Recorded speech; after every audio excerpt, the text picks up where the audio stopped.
Back to work on the 6.7 Powerstroke after playing with my cat eye daily driver a little bit, getting some new camo seat covers in there. So y'all check that out. Definitely hoping to have the headliner in before I finish out this video, but doesn't look like that's gonna happen. I'm gonna order some fabric and it's gonna take a little while. But what are y'all thinking of the color combination in here with the two-tone door panels? And then y'all think I should keep going this route with this same color headliner? Material is still on the way for that, so hopefully we'll have a headliner video. But for right now, I've been trying to get some paint on this frame, get this suspension work done, because I didn't want to go back and paint it and accidentally get paint on the new Fox coilovers. So I want to kind of do it as I go methodically, but it's been too dang cold and wet to paint. So I've got two little space heaters for the bathroom, you know, to keep my wife warm when she gets out of the shower kind of thing out here. She let me bring those out here, and it's not doing much. And I did purchase from Lowe's one of those tall propane heater things in here that I'm gonna crack the door and just let it warm up when I need to do something like this and not be cold. But today, it's like midday, I'm going into work late. I'm gonna try to get some paint on the rest of this axle because I had done one half of it at a time, and you can see I've got this down to bare metal. So I need to clean that up a little bit. It's got dust on it, and then I'll redo this whole area. And I just hit that as sharp as heck, hit that with my head, so gotta watch out for that. But anyway, I'm gonna clean that up some. It had flaking original factory paint on it. So I'm gonna try to paint that first and then focus on getting the coilover and 4-link in finally. I keep chipping away at this lift kit a little bit at a time, but I want it to be done right and in the order that I want. So let's get into it. So first pro tip for cutting off this bucket to get the new coilover bracket in is make sure you use a long blade on the Sawzall. I swapped blades and that helped get it a cleaner cut, and then I grinded it down flush. Next pro tip, use a piece of metal. In this case, I just have a license plate. Real sacrificial old plate, doesn't mean anything to me, just to kind of catch the drill bit when it pops through the top and not poke a hole in your AC lines there. So that's my little pro tip, getting this in here. Let me get back to it.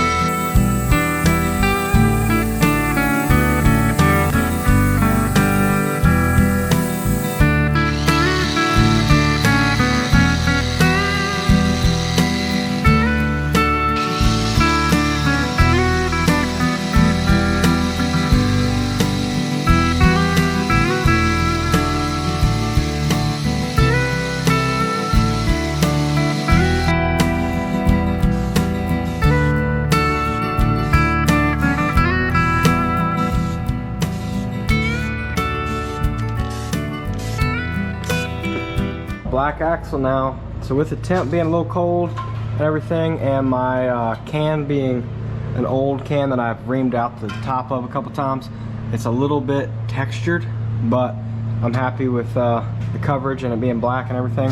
Gonna give it some time to kind of cook in here with the little heaters on, and then go back over and do the top coat. But this is the Eastwood Rust Encapsulator Plus, so this is going over rust or bare metal, and you can hardly read it now. I've used this can on a couple different projects, but I plan to coat the whole frame of my other old Ford there with this stuff prior to doing the chassis black, which I've got rolling around over here. Had it in front of the heater, trying to warm up some, but gonna give it some time to dry, and then this is the final coat, like I did everywhere else. Should be a nice matte or satin finish, I should say. And yeah, I wanted to use the same rust encapsulator on the axle as I did on the other side, so that's why I went ahead and did that. Immediately after painting this with rust encapsulator, I went into work, and then I got off. It's later at night. I had a later day at work today, and I went to go do this and walked out to my garage to put my shoes in there like a good boy, like my wife wants me to, and I got sprayed in the face by my hot water heater.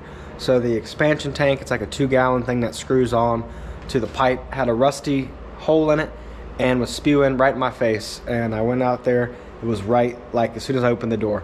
So thankfully only like a gallon or so of water made it onto the wall and the floor. I shut that off, and I need to go to Lowe's now to take care of that. They're only like 35-40 bucks to get a new one, hopefully, it looks like. So I'm gonna go ahead and do that. It's a quick swap. I'll update you on that. But I got the heaters running in here, these little baby heaters. I'm gonna go ahead and put a top coat on this because you're supposed to do it within basically like 8 hours, or otherwise you need to kind of scuff it again. So I'm gonna go ahead and put a top coat on it, run to Lowe's, but if it ain't one thing, it's another. With all 3 of the houses I've lived in since I started this project, there's always something coming up, whether it's, oh, time to move because the Coast Guard and I have to sell the house, or just projects after projects after projects.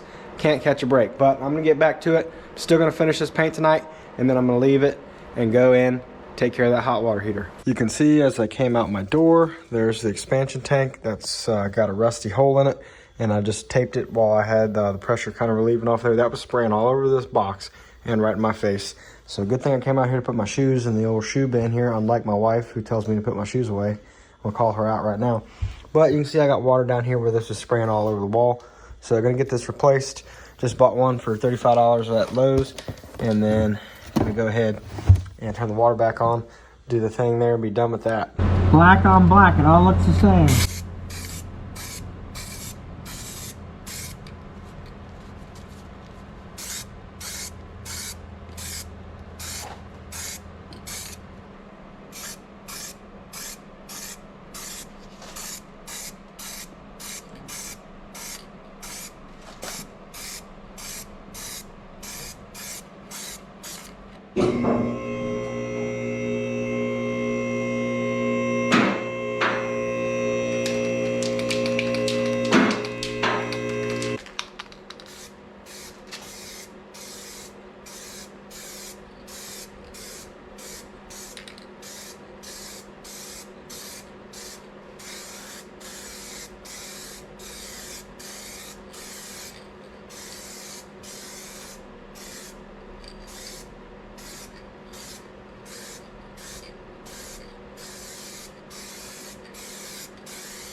About 24 hours later, taking a look, and she is nice and black. It's a little bit more textured now than it was before because of the heavy coat of rust encapsulator I put on there. So there's a couple of runs like right here, but that's going to be mostly hidden by the 4-link, and you're not going to be really up under here like this except when I'm working on it. So I'm pretty happy with it for undercoating. Doing it in the cold and humid climate here. I was trying my best to heat it up in here, but overall she is nice and black. And then of course I went with that zinc coated hardware after I painted the front cover here, and that's just a little dusty, so we'll clean that up, and I think it's gonna look real nice. So I've got some kryptonite parts I need to put on the front end, new complete steering stuff there, so should be nice. Got the track bar, and then your drag link, and then your tie rod assembly, all that's getting replaced. I've also got ball joints, hubs, bunch of good stuff from kryptonite, so excited to get into that. Also want to finish out this 4-link and the coilover, get this hard mounted and all that. So good bit to do here, and I've got something else to show you. Still waiting on my propane heater to come in since they were out of stock at my Lowe's. It's a hot item right now. Everybody's buying them because it's cold out. It's literally a hot item. I didn't mean it like that, but anyway, here is my headliner from my 04 Cat Eye Silverado. Y'all can see in a previous video I tried to repair it, peel it back, re-glue it, and you can see how that was gonna look. It's actually still sticky and feels gross. So I was hoping to kind of save it because the back portion here was still factory fresh and looking good, but the whole front was super saggy and gross. So I failed miserably at repairing it and decided to buy some new material. So now I'm gonna show you what I got, see if it works. Hopefully it does, and I'll be able to get some glue, strip this, show you that process, and put it down. But let me show you what I got here. So it's the Real Tree hardwoods I went with for my seat covers from Seat Covers Unlimited. So what I have here is some, what is this called? What material is it? Let me think for a second. This is fleece, which is, I forget exactly what polyester combination stuff, but basically this is like a blanket, but it's pretty thin. Let me set you down here on the old beer fridge, but this is the thickness I'm looking at here. Very similar to headliner material. I don't know if y'all can see that, but it's like the top side of a blanket. So normally you would sew like 2 of these together with maybe some cotton in the middle to make a fluffy blanket. But we're gonna try to do it for the headliner. So I'm gonna lay this out and see if this fits on here, because when I ordered it based off of the width I didn't account for it having a white section on it, and I don't want that to show. So I'm gonna lay it out right now and see if this fits on my headliner. Moment of truth, it does not look big enough. So what do y'all think? What do y'all like to see more of? The modifying the 6.7 Powerstroke content, trying to get it ready for the 1967 body, or do y'all like watching the cat eye Chevy, the more relatable, you know, quick progress videos, you know, start off with something and finish with a, you know, final product, versus a little bit of progress that is kind of going nowhere over time? What do y'all prefer to see, and what are y'all excited to see next? About to bolt some of the 4-link on here. Want to go ahead and get some progress done while I'm out here.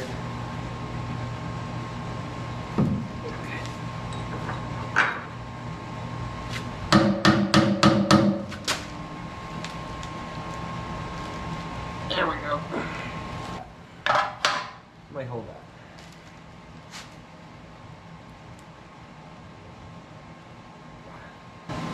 Oh yeah.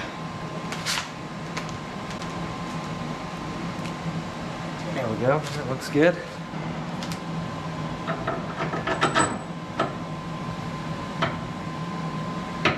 Nice.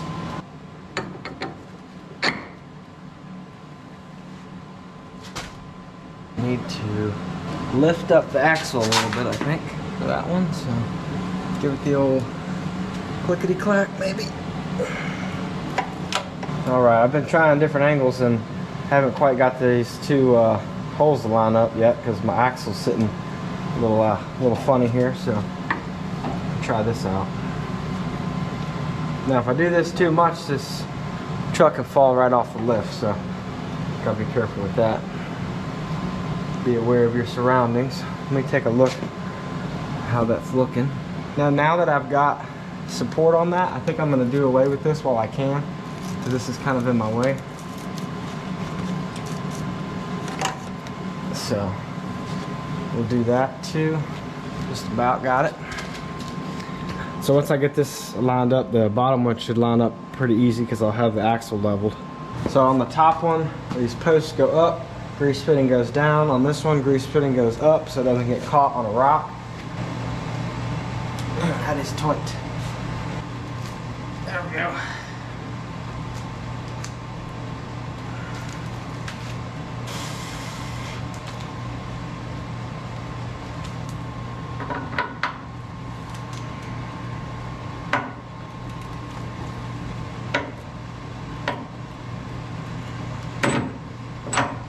Wipe the grease off of this so I can torque it properly.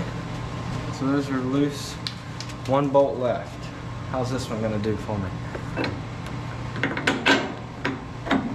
But figured I could put a couple bolts in. Look at that, did some work.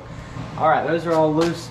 I'm gonna get everything situated right with the coilover so it's all leveled out, and then tighten that up. But feeling good about that. Something else I want to throw on real quick while I'm out here is the lower coilover bracket. So here's the original bolt for the lower coil bucket here, and then I've got the new bracket with bolt and washer there. So spin that around so it's facing the right way.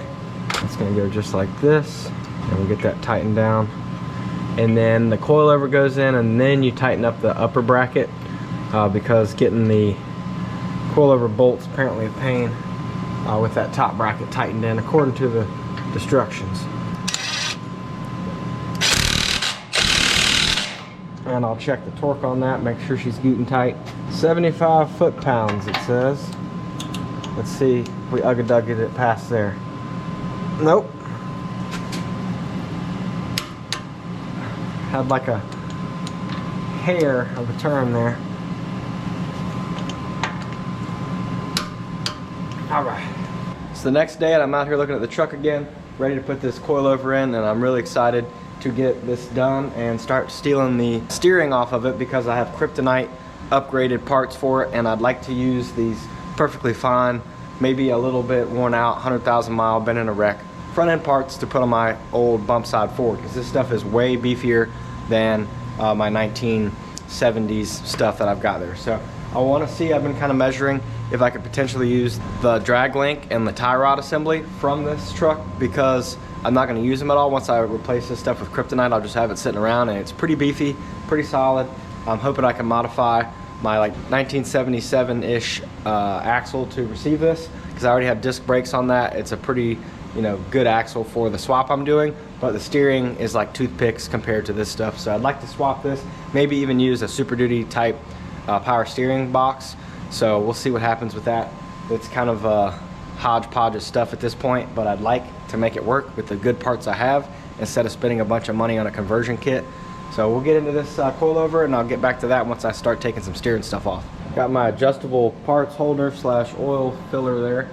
Got my coilover right here, so I'm gonna go ahead and try to stick that up here. This guy's also gonna hold the GoPro for me, so that's been pretty handy. Some of this stuff looks a little sketchy, but at least I got my gloves on, you know, big safety guy, PPE, because mainly because I teach A school and I'm used to having to wear it in front of my students, but also protects the truck from my grubby little hands. So let me see if I can get this up in here. I don't know what's going to be easier. This reservoir's in my way. There we go. Get in the hole.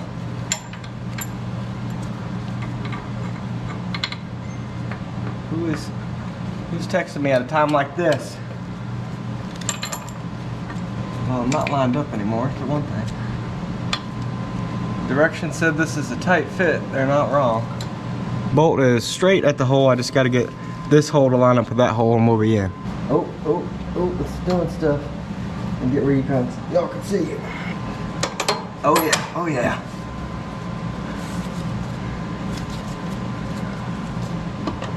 Yes, we have it. We have done it, boys. I wanted the nut to be on the back side just from aviation habit of having the head of the bolt in direction of flight, which makes minimal sense, but I might jump this thing one day, you never know. So, all right, there we go. We got a little scratch on it there, and then that is in. All right, let's try to do the bottom. The bottom is very close. I can probably just lift the axle some with the jack and get it in. The bottom bolt went right in and was very satisfying, and I was recording. Not sure what happened there, but lost that video. When I went to hit stop, it started recording, and then it never actually captured the video. But we got her in here, and I caught it before I went ahead any farther. But gonna get this reservoir up here. It's got the compression adjustability on it. Oh, that's the wrong side. But you can do your high and low speed compression on there. As you can see, I kept that wrapped up because it's bouncing around on stuff. But that gets like band clamped onto that. So I'm gonna get this all tightened down up here, make sure it's sitting right in that hole up there, tighten her down, and then with both sides set, I can tighten up the 4-link because everything should be sitting level once I take the jack out from under it. These bolts up top got torqued to 45 foot-pounds, and then the bigger ones, top and bottom, are gonna go to 65 foot-pounds. And again, I already torqued down this lower bracket to the axle, so I'm gonna go ahead and snug these up, get them torqued. Pretty stoked to have this suspension again. I had this 8-inch version of this kit on my King Ranch F-250 back in the day.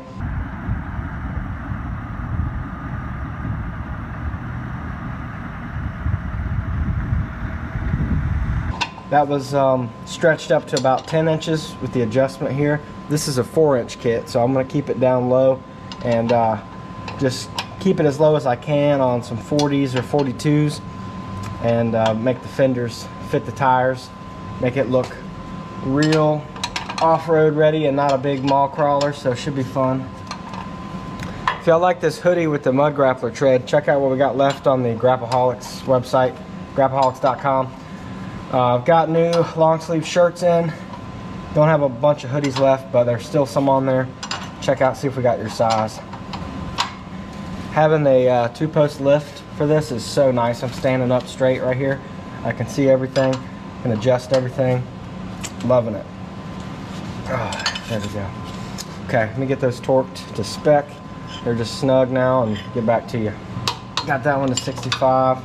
Upper bracket, lower bracket, and both bolts are torqued. So the coilover part is good. Now that I have all that done, I'll unwrap the reservoir here and get that installed right there, so that should be fun. Get it looking just right. This box should have my auxiliary shock. You don't need an extra shock with the coilover, but it gives it a little bit more shock absorption, and I think it looks pretty sweet. So I went with the remote reservoir one, so I'm gonna have a reservoir for the coilover and for the shock, which I think looks super trick and race ready, so pretty excited about that and get that guy installed. I love how these axles have a nut that has like a lever on it, so you don't have to hold the nut with a wrench or anything. Alright, so the way I did the other one was towards the front. Let me do this part first. So I got this fitting towards the front. So let me do that on here. Just tap it in. Tap, tap, tap-a-roo.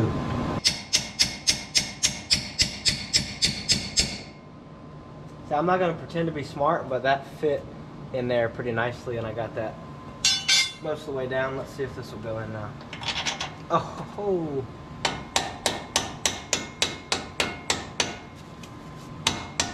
If I was smart, I wouldn't hit this with a hammer either, but there we go, getting there.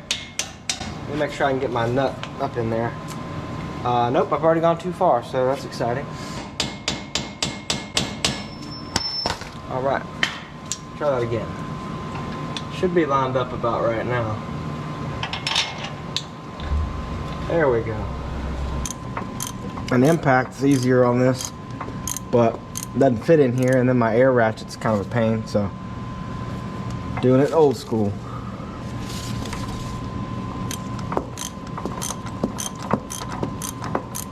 These big bolts get torqued to 250 foot-pounds or something ridiculous like that. And I couldn't get my impact in here on this one.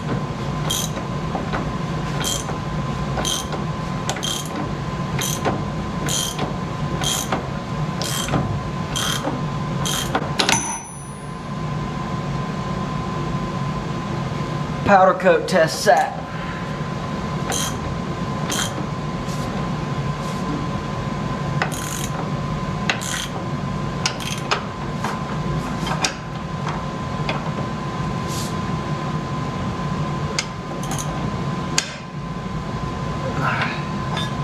Torque that down a little bit more and we good. Alright, all the 4-link bars are torqued down, that's super bright, but I've got a brand new drive shaft I want to show y'all too that I got a while back because I took mine apart to get it powder coated and ended up ruining it, and it comes black like this from Rock Auto for just a little bit more. So got a brand new one, got the new U-joints, everything, like it's all brand new, ready to go. So I'm gonna slap this in. I never test fit it, so hopefully this goes in good, but it looks the same from what I remember. So I'm gonna try to get this guy in here without messing up my other powder coated stuff. Okay, that looks right.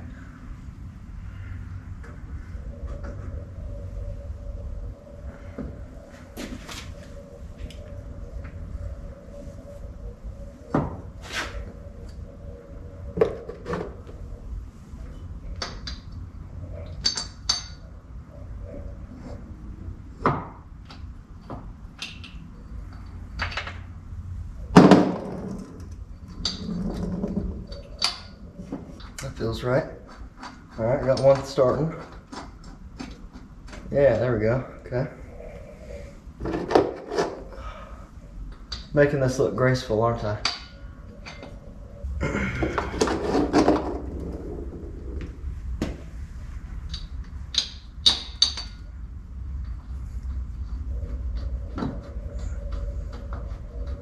This whole front drive shaft thing seems to be a commonly left out part on a lot of these Instagrammers' trucks these days.